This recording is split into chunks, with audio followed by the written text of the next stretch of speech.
Extra, tell all about it. It's Dave's Big Dictionary.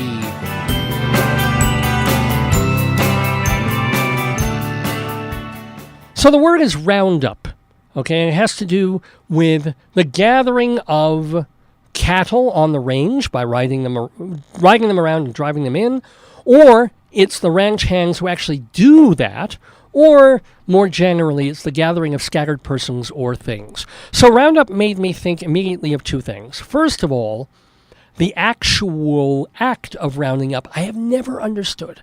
I am completely flummoxed and fascinated by the idea that you can take a dog, train it, and then let it loose, and you can take 100 herd of cattle. And just by that dog barking and running around, all these giant, huge animals will be corralled and will go where they're supposed to go, and they'll not just break free and start running and roaming. I can't even get people to show up for a party. I did a one-man show, and my God, what I tried to do with Facebook and Twitter and phone calls and emails and begging and thinking about handing out stuff on the street. And meanwhile, a dog can just take a herd, I guess that's why they call them a herd, and just go, ruff, ruff, ruff, ruff, ruff, ruff, and suddenly they're in a circle, they're docile, they're behaving. And my God, you put me on a horse, not that I could ride a horse, and give me a lasso. I would just start galloping around, and these animals would encircle me and kill me. Or they just started saying, they'd be like, I'm out of here. I'm going off to greener pastures across the way from a farmer who knows what the hell he's doing. So I am amazed that rounding up actually works. I really am. But what I also want to mention about this term is that sometimes rounding up is fun.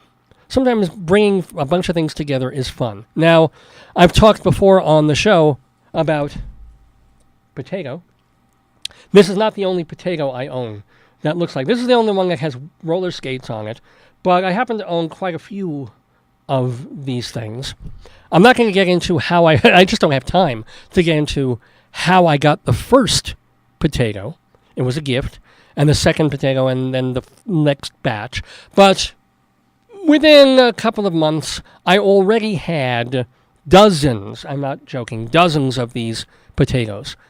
And a couple here and there, I would give one away to special people. So close friends will get a potato. I wouldn't really give it to them because my hoarding instinct is too strong. But I will loan it to them. I will give them the joy of borrowing a potato until I need it back. So my parents have one, my aunt, I think at least one aunt has one, friends that we had in New York. There are a couple, my in-laws, couple of potatoes scattered hither and yon, and some other people here at the university. But mostly, they're here.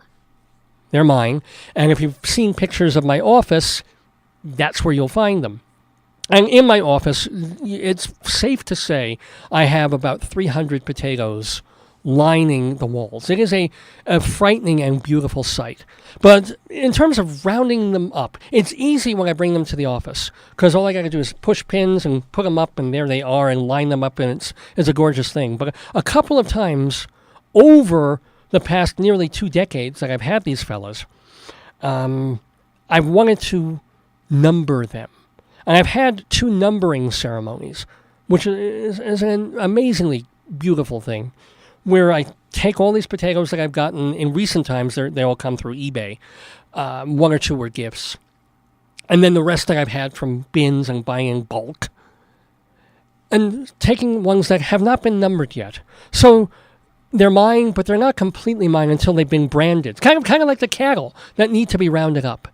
And what I want to do more than anything else, because I've gotten over the past few years, since the last numbering ceremony, probably at least 50 more of these things.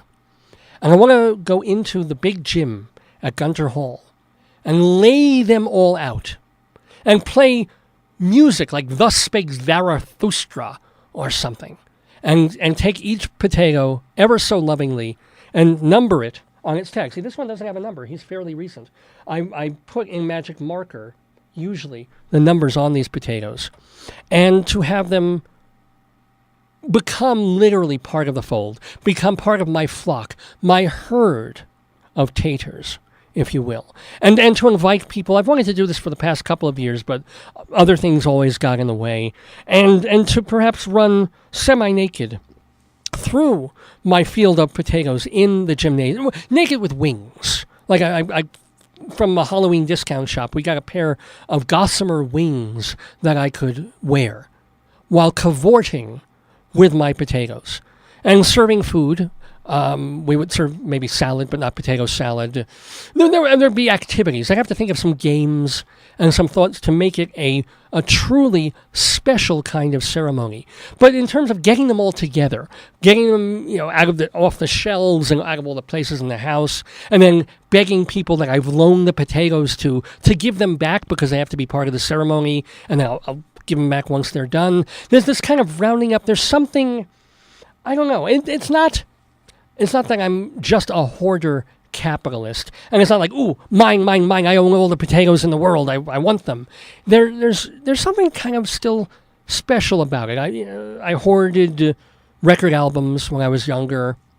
I used to collect playbills. So there is that sort of sense of stuff that is really useless and that is not doing anything to your life, and yet there's a comfort level of being surrounded, of rounding up all the stuff that you've got, even if you should really be paying more attention to friends and family and going out and doing things and having experiences rather than, oh, I just bought another potato. I can have another potato among my stash.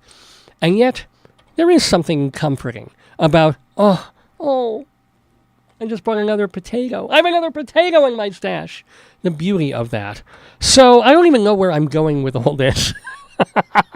But it will be time. It will be time fairly soon for another roundup of my potato friends and a special ceremony. Maybe I promise not to be semi-naked if we broadcast it on Facebook. But maybe that's the way to go with this. Maybe to make a special Dave's Gone By of the numbering ceremony.